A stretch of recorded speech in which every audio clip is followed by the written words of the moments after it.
Ayan mga guys, good evening. Meron pa akong tanggap na dalawang stand fan. Ah, Gusto ko pong mag-share ng kaunting kaalaman pagdating sa pagre-repair ng electric fan. Ang tanggap ko po ay dalawang stand fan at saka isang rice cooker.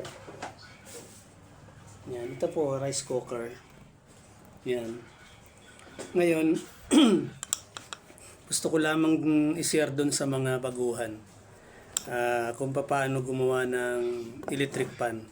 Although alam ko naman na marami ng mga nakakaalam pagdating sa paggagawa ng electric fan. Pero itong aking video ay para lang doon sa mga wala pang alam, sa mga beginner, mga idol. So, kung napapanood mo itong video ko, sa mga marunong, skip nyo na lang. Hindi na panoorin. Pero doon sa mga beginner, manood kayo. Baka sakaling mayroon kayong matutunan. So, yun no. Ngayon, magpapalit tayo ng bushing at saka shafting. O yan. Ngayon, ito na yung shafting, kinabit ko na. Yan na yung shafting. So, magkakabit na lang tayo ng bushing. Ito ang gusto kong ituro sa inyo. Pagkabit ng bushing. Kapag ang electric fan na ginagawa nyo ay yung ganito yung takip. Yung ganyan yung takip. Ganito po ang diskarte para makabit nyo ng maayos. Yan, kung ganito yung kung ganyan yung takip ng bushing nyo. So, ganito lang mga guys.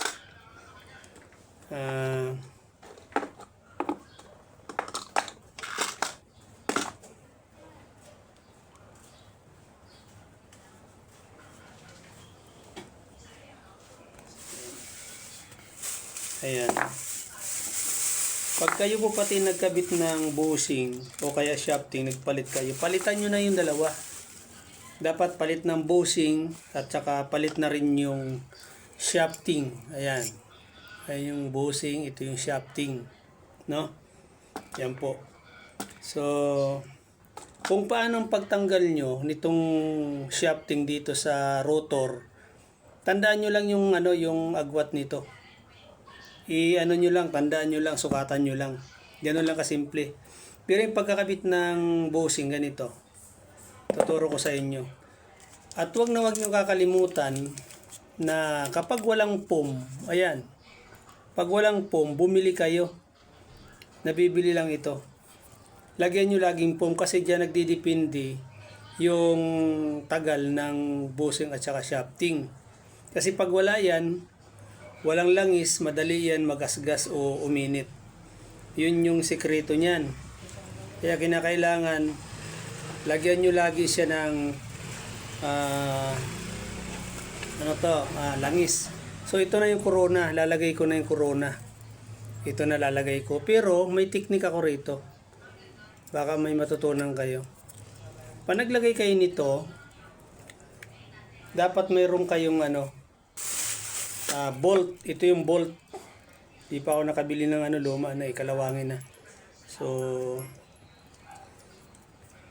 pagpasensyahan nyo na. Ito yon. So, yan. Dito, ipapasok ng ganyan. Tapos, ayan o. Yan. Para ma-press siya. Yan. Ganyan lang kasimple.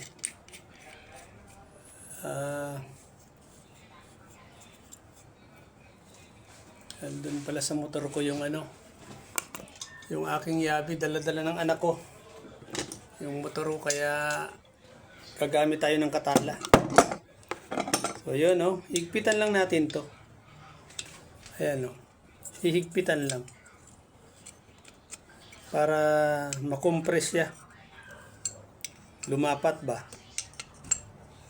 Yan. Para lumapat lang yung yung corona ay yung takip. Yun, ganyan lang. Okay? Yan. Ito lang. Oh, pag nalagay nyo na, tupin nyo lang na ganun. Yan. Sundutin nyo lang, tapos itulak mo lang na paganyan. Oh. Ayun na. Yun na lang kadali ito. Okay? Ayan. Yun lang kadali yan. Yan. Yan. So, yun. No? Napakasimple lang. Kailangan kasi niyan, mga guys, ay mahigpit. Mahigpit yung yung pagkakabalik. Di pwede maluwag yan. Yan. Yan. Okay na. Ayun na. Yan. Tatanggalin ko na yung bolt. Ganun lang ka simple, oh. Oh. Yan. Kailangan yung pagkakabit nyo ng busing na yan ay matibay, mahigpit. Mahigpit yan. So, yun mga guys, no? Kung paano pagkabit nyo dito sa una, ganun din nyo sa pangalawa. Parehas lang, same lang yan. Okay? Ayan, oh. Oh. So, mahigpit. Dapat mahigpit. Hindi dapat yung gumagalaw-galaw na Ayun. Ayan, oh. Oh. Mahigpit yan mga guys. Matigas, kumbaga. Pitted. Okay. Kung paano, yung dito pagkabit, same lang din dun. Sa kabila. Parehas lang yan mga guys. Tapos, lagyan nyo ng langis. Siyempre. Importante langisan nyo. Yan. Yan ang buhay niyan, eh.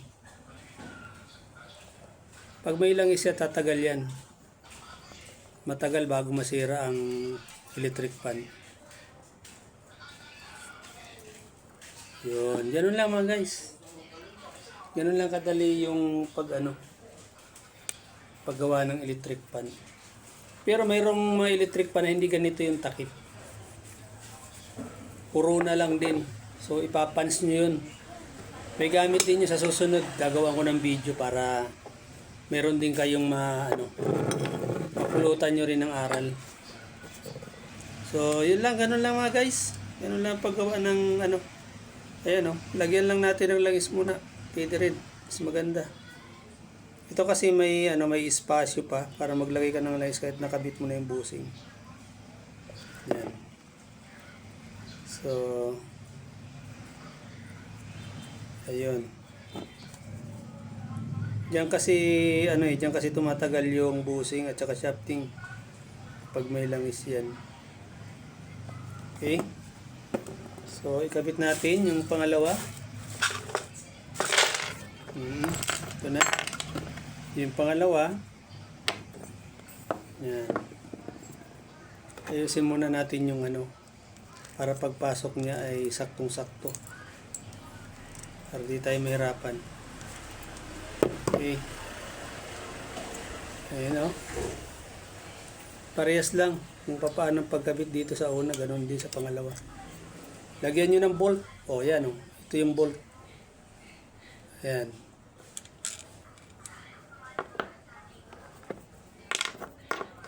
Washer pala, washer. Yun. Ito yung bolt. Yan. Yan yun ang washer. Ito. Same lang yan. Parehas lang din. Yan. So, napaka basic lang naman. Ayan. Basic lang yan, mga guys. So, pag nagawa nyo yung ganitong technique, napakadali, di mahirap. Pag sinunod nyo yung ganitong technique.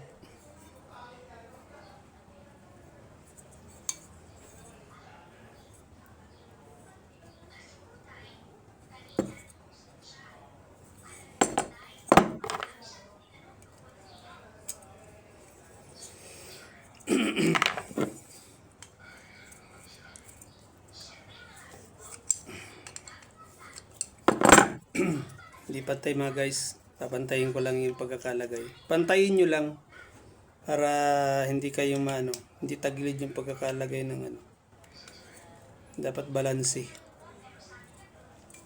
Ayan.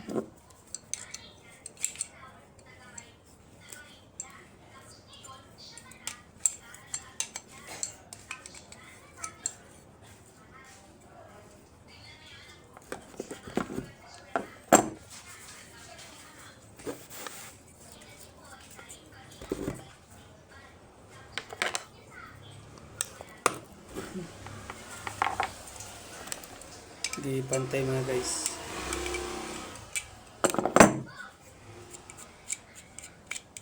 So